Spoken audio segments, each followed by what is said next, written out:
வீட்டை கட்டும்படியாய் கர்த்தர் கிருபை செய்தார். கர்த்தர் வீட்டை கட்டாராகில் கட்டுகிறவரின் பிரயாசம் விருதா என்ற வசனத்தை வைத்து தான் நாங்கள் ஆரம்பிக்கும் போது எங்கள் கையில் ₹1 கூட இல்லை.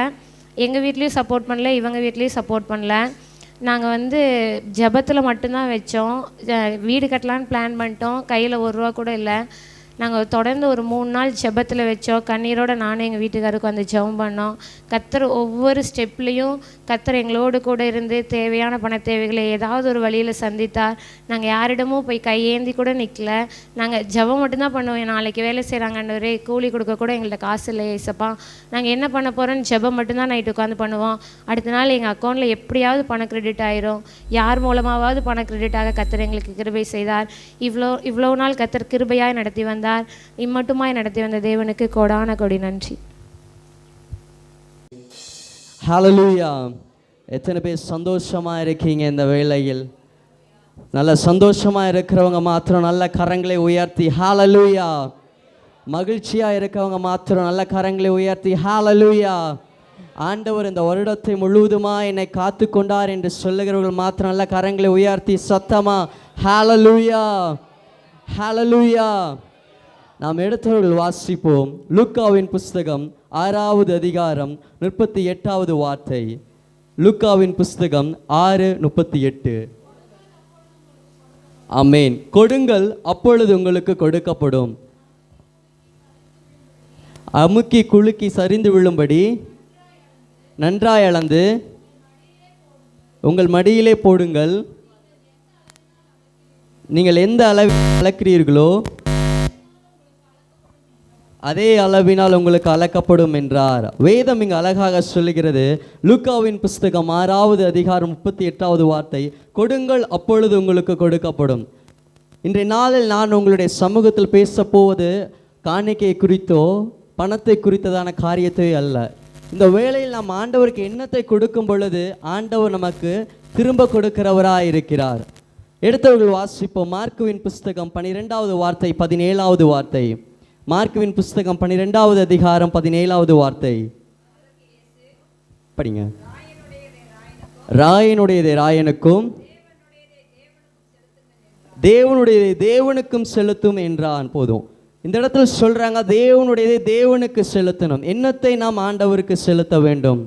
தாவீதின் புஸ்தகத்தில் நாம் வாசிக்கும் பொழுது தாவீது ராஜாவின் இடத்தில் அதிகமான காசு, அதிகமான பணங்கள் இருக்கிறது.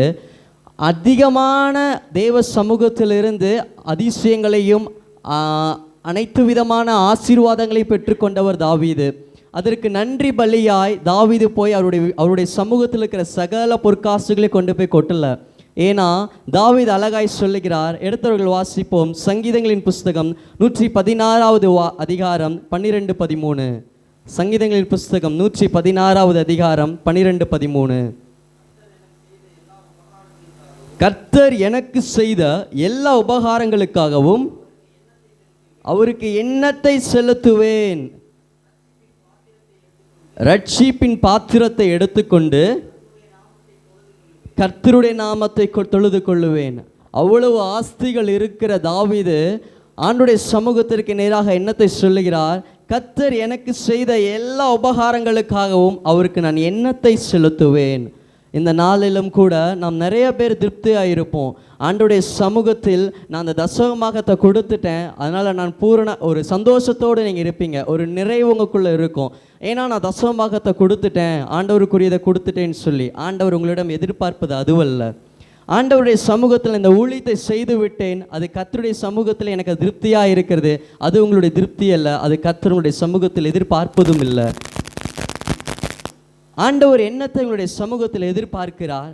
ஆண்டவரை ஏன் அந்த சமூகத்தில் நாம் ஆண்டவருடைய சமூகத்தில் நாம் கொடுக்கும் பொழுது ஆண்டவருடைய சமூகத்தில் நாம் கொடுக்கும் பொழுது எண்ணத்தை நாம் பெற்றுக்கொள்கிறோம்.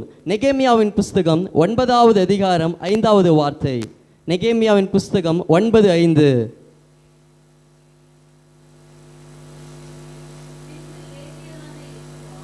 படிங்க.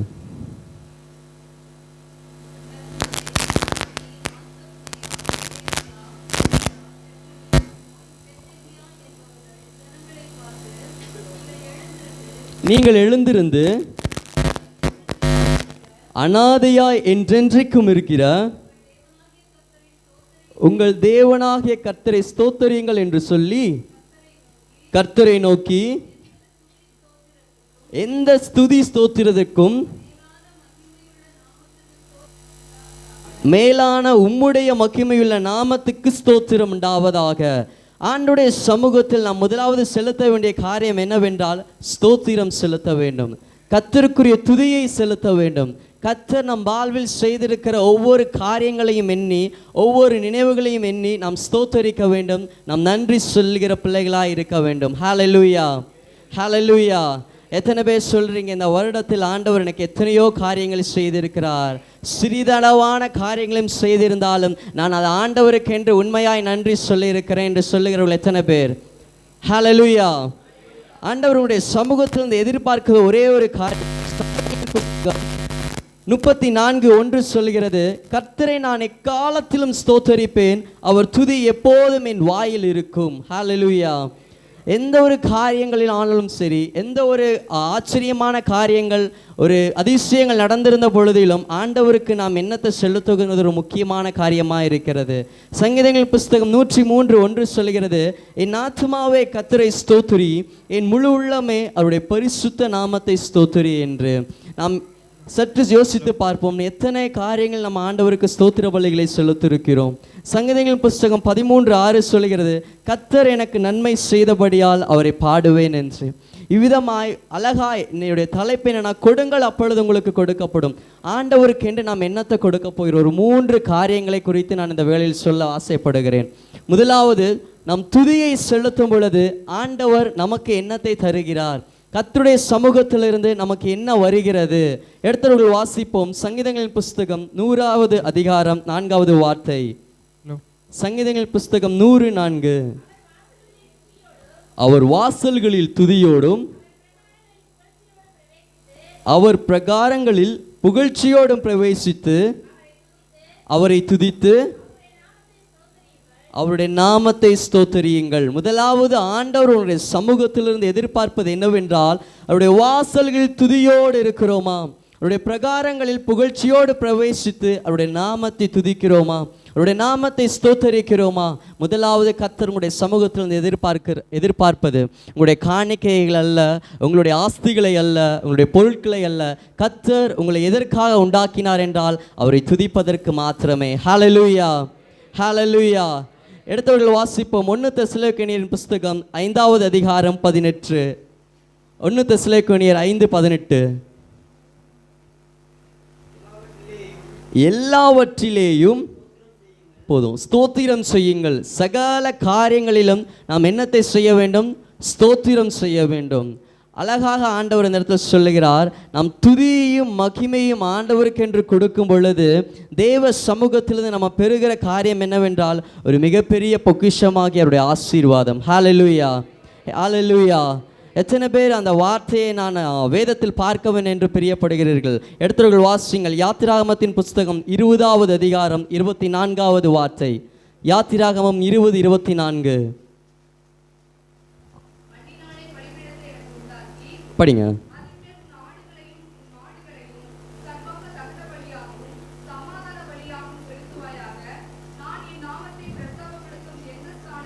நான் என் நாமத்தை பிரஸ்தாபப்படுத்தும் எந்த ஸ்தானத்திலும் உன்னிடத்தில் வந்து உன்னை ஆசீர்வதிப்பேன். ஹல்லேலூயா.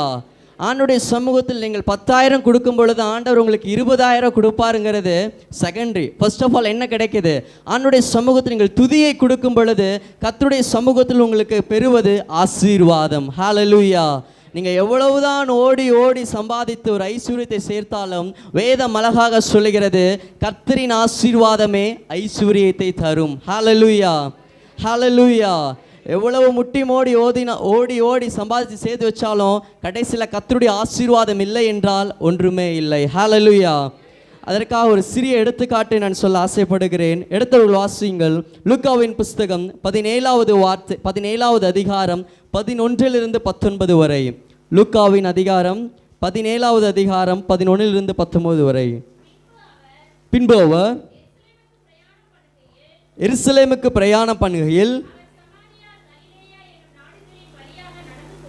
அவர் சமாரியா கலிலேயா என்னும் நாடுகளின் வழியாக நடந்து போனார். அவர் ஒரு கிராமத்தில் பிரவேசித்த போது குஷ்டரோகம் உள்ள மனுஷர் 10 பேர் அவருக்கு எதிராக வந்து தூரத்திலே நின்று, இயேசு ஐயரே, எங்களுக்கு இறங்கும் என்று சத்தமிட்டார்கள். அவர்களை அவர் பார்த்து, நீங்கள் போய் ஆசாரியர்களுக்கு உங்களை காண்பியுங்கள் என்றார். அந்தபடி அவர்கள் போகையில் சுத்தமானார்கள். அவர்களில் ஒருவன் தான் ஆரோக்கியமானதைக் கண்டு திரும்பி வந்து உரத்த சத்தத்தோட தேவனை மகிமைப்படுத்தி அவருடைய பாதத்தருகே முகங்குப்புற விழுந்து அவருக்கு ஸ்தோத்திரம் செலுத்தினான். அவன் சமாரியனாயிருந்தான். அப்பொழுது இயேசு, சுத்தமானவர்கள் 10 பேர் அல்லவா, மற்ற 9 பேர் எங்கே?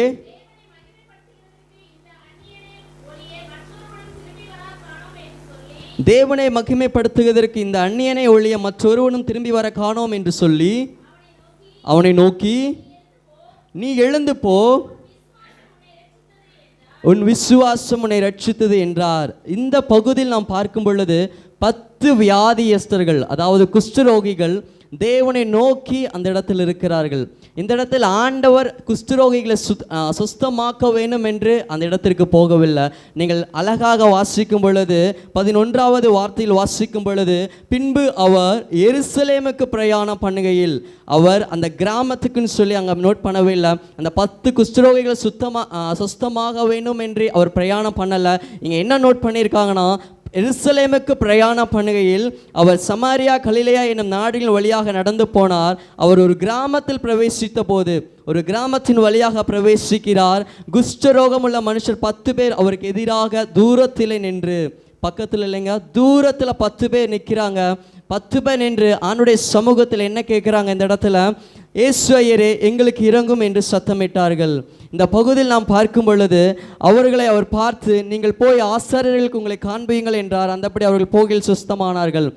ஆண்டுடைய சமூகத்தில் அந்த 10 பேர் நின்று சுஸ்தமாகி விட்டார்கள், சுகத்தை பெற்றுவிட்டார்கள், வியாதியிலிருந்து விடுதலை பெற்றுவிட்டார்கள். நீங்கள் அங்கே பார்க்கும் பொழுது அங்கே ஆண்டவர் சொல்லுகிறார், நீங்கள் சென்று ஆசாரியர்களிடத்தில் போய் சொல்லுங்கன்னு சொல்லி இயேசு அவர்களை 10 பேர்த்தை அனுப்பி விடுறாங்க. ஆனால் அந்த இடத்துல ஒரு மனிதர் மாற்றம் என்ன செய்கிறார் பாருங்க, நல்லா வாசிங்க. 15வது வார்த்தை, அவர்களில் ஒருவன் தான் ஆரோக்கியமானதை கண்டு திரும்பி வந்து உரத்த சத்தத்தோட தேவனை மகிமைப்படுத்தி, ஃபர்ஸ்ட் அவன் என்னத்தை செலுத்துகிறான்? ஆண்டவருக்கு மகிமையை செலுத்துகிறான். நான் சுஸ்தமாயிட்டேன், நான் வியாதியிலேருந்து விடுதலை ஆயிட்டேன்னு சொல்லி ஒரு 200 காசு, ஒரு 300 காசை கொண்டு வந்து ஆண்டவருக்கு காணிக்கை செலுத்தலை. தன்னோட இருக்க ஆஸ்திகளை கொண்டு வந்து ஆண்டவருக்கு செலுத்தலை. ஃபஸ்ட்டு அவன் ஆண்டவருக்கு செலுத்துகிற காரியம் என்னவென்றால் தேவனுக்கு மகிமையை செலுத்துகிறான். ஹல்லேலூயா, ஹல்லேலூயா. அந்த இடத்துல நீங்கள் வாசிக்கும் பொழுது 11வது வார்த்தையில், பின்பு அவர் எருசலேமுக்கு பிரயாணம் பண்ணுகையில், 12வது வார்த்தையில், அவர் ஒரு கிராமத்தில் பிரவேசித்த போது குஷ்டரோகம் உள்ள மனுஷர் 10 பேர் அவருக்கு எதிராக வந்து தூரத்தில் நின்று, ஆண்டவர் நிற்கிற இடம் ஒரு இடம், 10 பேர் நிற்கிற ஒரு இடம், தூரத்தில் இருக்கிறாங்க. ஆனால் இந்த இடத்துல தேவனுக்கு என்று மகிமை செலுத்தும்படியாக திரும்ப வந்த அந்த மனிதன் என்ன பண்ணுறாரு? 16வது வார்த்தையில், அவருடைய பாதத்தருகே முகங்குப்புற விழுந்து, சுஸ்தமான டிஸ்டன்ஸ் ரொம்ப தூரம், தேவனுக்கு மகிமையை செலுத்துகிற இடம் எப்படி இருக்கு? பாதத்தின் அருகே. ஹல்லேலூயா, ஹல்லேலூயா. உங்களுக்கு எந்த இடத்துல வேணால் அதிசயங்கள் நடந்திருக்கலாம், எந்த இடத்துல வேணால் அற்புதங்கள் நடந்திருக்கலாம். தெய்வ சமூகத்தில் அது அற்புதம் அது. ஆனால் நீங்கள் நன்றி செலுத்துகிற இடம் எந்த இடம்? தெய்வ சமூகத்தில். ஹல்லேலூயா. அவருடைய பாதத்து அருகே நாம் நன்றி செலுத்த வேண்டும். ஹல்லேலூயா, ஹல்லேலூயா. நாம் தொடர்ந்து வாசிக்கும் பொழுது, அப்பொழுது இயேசு, சொஸ்தமானவர்கள் 10 பேர் அல்லவா, மொத்தம் 10 பேருக்கு அங்கே சொஸ்தம் நடக்குது, 10 பேருக்கு அங்கே சுகம் நடக்குது, 10 பேர் வியாதியிலிருந்து விடுதலை பெறுறாங்க. ஆனால் ஆண்டவருக்கு துதியை செலுத்தும்படியாய் பின் திரும்ப வந்த ஒரே ஒரு மனிதன் தான் வந்தான். ஹல்லேலூயா, ஹல்லேலூயா. நீங்களும் சற்று யோசித்து பாருங்கள், எத்தனையோ விதமான அற்புதங்கள் இந்த வாழ்க்கை முழுவதும் நடந்திருக்கலாம், இந்த வருடங்கள் முழுவதுமாய் நடந்திருக்கலாம். ஆண்டவருக்கென்று நாம் நன்றியை செலுத்தினோமா? கர்த்தருக்கென்று மகிமையை செலுத்தினோமா? கர்த்தருக்கென்று துதியை செலுத்தினோமா? அவருடைய வார்த்தைக்கு நாம் மகிமையை கனப்படுத்தினோமா என்று யோசித்து பாருங்கள் பிரியமானவர்களே. முதலாவது ஆண்டவருடைய சமூகத்திலிருந்து கேட்கிறது, துதியை செலுத்த வேண்டும். ஹல்லேலூயா, ஹல்லேலூயா. அதான் அழகாக சொல்லுகிறது லூக்கா 6:38, கொடுங்கள் அப்பொழுது உங்களுக்கு கொடுக்கப்படும். முதலாவது நாம் கொடுக்க வேண்டியது, தேவனுக்கென்று கொடுக்க வேண்டியது துதி. ஹல்லேலூயா. இரண்டாவது காரியம், எடுத்தவர்கள் வாசிங்கள் 1 பேதுருவின் புஸ்தகம் 5வது அதிகாரம் 7வது வார்த்தை. 1 பேதுரு 5:7. அவர் உன்னை விசாரிக்கிறவரானபடியால் உங்கள் கவலைகளை எல்லாம் அவர் மேல் வைத்து விடுங்கள். இரண்டாவது, ஆண்டவருக்கு நாம் என்னத்தை கொடுக்கணும்னா, உங்களுடைய பெயினை ஆண்டவருக்கு கொடுக்கணும். ஹல்லேலூயா. உங்களுடைய வலியை நீங்கள் சுமக்க வேண்டியதில்லை, உங்களுடைய துன்பங்களை நீங்கள் சுமக்க வேண்டியதில்லை, உங்களுக்குள் இருக்கிற எல்லா விதமான மரண காரியங்கள் யாவும் நீங்கள் சுமக்க வேண்டியதில்லை. இந்த இடத்தில் வேதம் அழகாக சொல்லுகிறது, அவர் உன்னை விசாரிக்கிறவரானபடியால் உங்கள் கவலைகளை எல்லாம் அவர் மேல் வைத்து விடுங்கள். ஹல்லேலூயா. ஹல்லேலூயா. நீங்கள் உங்கள் வலியை ஆண்டவருக்கு கொடுங்க, ஆண்டவர் அந்த வலியிலிருந்து உங்களை நீக்கி விடுவார். ஹல்லேலூயா. நம்ம என்ன பண்ணி கொண்டு இருக்கிறோம் என்றால், இந்த வருடம் முழுவதும் எத்தனையோ பேர் எத்தனையோ விதமான சிக்கல்கள் இருந்திருக்கலாம். இன்றைய நாள் வரைக்கும், ஆண்டவரே இந்த பிரச்சனையில் நான் இருக்கேன், இன்னும் எனக்கு ஜெபத்துக்கு பதில் வரல, இன்னும் இந்த காரியத்துக்கு பதில் வரல, இன்னும் இந்த சூழ்நிலை இன்னும் மாறலை என்று சொல்லி நீங்கள் யோசித்து கொண்டே இருக்கலாம். நீங்கள் ஆண்டவருடைய சமூகத்தில் அந்த பெயினை ஆண்டவருக்கு நீங்கள் கொடுத்துடணும். உங்களை விசாரிக்கிற தேவனுக்கு முன்பதாக உங்களுடைய பெயினை நீங்கள் கொடுக்கும் பொழுது கர்த்தர் அந்த பெயினை எப்பொழுதே நீக்கி இருப்பார். ஹல்லேலூயா. நீங்களே அந்த பெயினை சுமந்து கொண்டு, நாமளே அந்த பெயினை சுமந்து கொண்டே போயிட்டு இருக்கும் பொழுது அது நமக்கு நீடித்த நாட்களாய் சுமந்து கொண்டே இருப்போம். வேதம் அழகாக சொல்லுகிறது இங்கே, நான் உன்னை விசாரிக்கிறவனானபடியால் உன் கவலைகள் எல்லாம் என் மேல் வைத்து விடு. ஹல்லேலூயா. உன்னுடைய கவலைகள், வேதனைகள், துன்பங்கள், துயரங்கள், பாடுகள், சகல விதமான காரியங்கள் யாவையும் நீங்கள் தேவ சமூகத்தில் வைக்கும் பொழுது தேவனுடைய கவலைகளை எல்லாம் சந்தோஷமாக மாற்றுகிறவராயிருக்கிறார். ஹல்லேலூயா. 1 சாமுவேலின் புஸ்தகம் 1வது அதிகாரம் 15வது வார்த்தை ஒரு வாசிங்கள். 1 சாமுவேல் 1:15.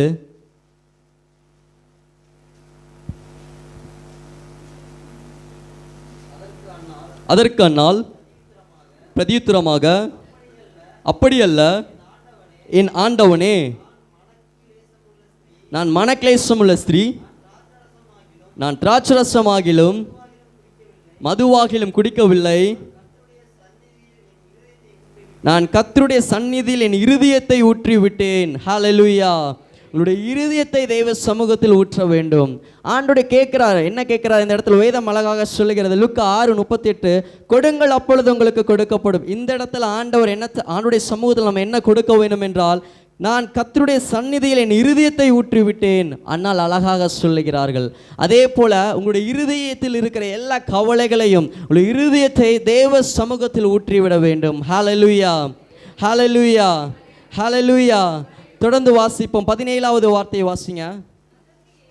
அதற்கு ஏலி, சமாதானத்துடனே போ, நீ இஸ்ரவேலின் தேவனிடத்தில் கேட்ட உன் விண்ணப்பத்தின்படி அவர் உனக்கு கட்டளையிடுவாராக என்றான். ஆமென். ஹல்லேலூயா. வேதம் அழகாக சொல்லுகிறது, இருதயத்தை ஊற்றுகிற பொழுது அவளுக்குள் இருக்கிறதான அந்த கவலைகள் தேவ சமூகத்தில் ஊற்றப்படும் பொழுது இஸ்ரவேலின் தேவனிடத்தில் கேட்ட அந்த விண்ணப்பத்தின்படி, அவள் வைத்த விண்ணப்பத்தின்படி அவளுக்கு ஒரு சமாதானம் உண்டானது. ஹல்லேலூயா. ஹல்லேலூயா. நீங்கள் தேவ சமூகத்தில் உங்கள் வழியை கொடுக்கும் பொழுது கர்த்தருடைய சமூகத்திலிருந்து சமாதானம் வருகிறதா இருக்கிறது. ஹல்லேலூயா. ஹல்லேலூயா. அடுத்ததாக 3வது காரியமாக எடுத்தவர்கள் வாசிங்கள் நீதிமொழிகளின் புஸ்தகம் 19வது அதிகாரம் 21. நீதிமொழிகள் 19:21.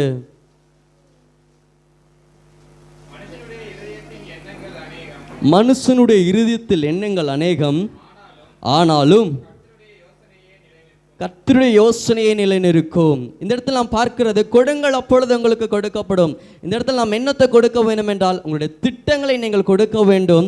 தேவன் உங்களுடைய வாழ்வின் நோக்கத்தை நிறைவேற்றுவார். ஹல்லேலூயா. ஹல்லேலூயா. மனுஷனுடைய இருதயங்கள் ஆயிரமாயிரமாக இருக்கும், அவருடைய யோசனைகள் பலாயிரமாக இருக்கும். ஆனால் வேதம் சொல்லுகிறது, கர்த்தருடைய யோசனையை நிலைநிற்கும். ஹல்லேலூயா. ஹல்லேலூயா. நாம் எத்தனையோ திங்க் பண்ணியிருப்போம், இன்றைக்கி இந்த வருடத்தில் இதை பண்ணியிருக்கணும், இந்த வருடத்தில் இந்த காரியத்தை முடித்திருக்க வேண்டும், இந்த வருடம் முழுவதுமாய் கர்த்தர் இதை செய்திருக்கிறார், இதை செய்யாமல் இருக்கிறான்னு சொல்லி நோட் பண்ணி வச்சுருப்பீங்க. உங்களுடைய பிளான்லாம் ஒன்றா இருக்கும், நடக்கிறதெல்லாம் ஒன்றா இருக்கும். ஹல்லேலூயா. தான் வேதம் சொல்லுகிற இந்த இடத்தில் திட்டத்தை கொடுங்கள். உங்களுடைய பிளானை ஆண்டோடைய சமூகத்தில் கொடுங்க. தேவன் உங்களுடைய லைஃப்ல உங்கள் நோக்கத்தை, அதாவது உங்களுடைய வாழ்வின் நோக்கத்தை கர்த்தர் நிறைவேற்றுவார். ஹல்லேலூயா, ஹல்லேலூயா, ஹல்லேலூயா. வேதம் அழகாக சொல்லுகிறது. 1 ராஜாக்களின் புஸ்தகம் 19:20 நான் உனக்கு செய்ததை நினைத்துக்கொள் என்று ஆண்டவர் இந்த வருடம் முழுவதுமாய் என்னென்ன காரியங்கள் செய்திருக்கிறார். ஒரு வியாதியிலிருந்து ஒரு விடுதலை நமக்கு கொடுத்திருக்கிறார். ஒரு மரண கட்டுகளிலிருந்து ஒரு விடுதலை நமக்கு கொடுத்திருக்கிறார். ஒரு சூழ்நிலை, இது இந்த இருட்டான சூழ்நிலையிலிருந்து நான் எப்படி வெளியே வருவேன் என்று நீங்கள் நின்ற வேளையிலெல்லாம் கர்த்தர் உங்களுக்கு ஒரு வெளிச்சத்தை உதிக்க பண்ணினார். ஹல்லேலூயா, ஹல்லேலூயா. எத்தனை பேர் விசுவாசத்தோடு சொல்ல முடியும், என் வாழ்நாள் முழுவதும் நான் ஆண்டவருக்கு துதியை செலுத்த போகிறேன் என்று சொல்லுகிறவர்கள்? ஹல்லேலூயா, ஹல்லேலூயா. இந்த 2024 ஒவ்வொரு நிமிடமும் ஒவ்வொரு வினாடியும் என் தேவன் என்னை நடத்தினார், என்னை காப்பாற்றினார் என்று சொல்லுவர்கள் எத்தனை பேர்? ஹல்லேலூயா, ஹல்லேலூயா. இந்த வேளையில் நாம் கடைசியாக பார்ப்பது ஒன்று தான். கொடுங்கள், அப்பொழுது கொடுக்கப்படும். முதலாவது, நீங்கள் கர்த்தருக்கென்று துதியை செலுத்துங்கள், கர்த்தர் உங்களை ஆசீர்வாதமாக மாற்றுவார். இரண்டாவது, உங்களுடைய வலியை, உங்களுடைய கவலைகளை, உங்களுடைய வேதனைகளை, உங்களுடைய துன்பங்களை தெய்வ சமூகத்தில் ஊற்றுங்கள், கர்த்தர் தெய்வ சமாதானத்தினால் உங்களை நிரப்புவார். மூன்றாவதாக, உங்களுடைய திட்டங்களை தேவனுக்கு முன்பதாக வையுங்கள், கர்த்தர் உங்களுடைய வாழ்வின் நோக்கங்களை நிறைவேற்றுவார். ஹல்லேலூயா.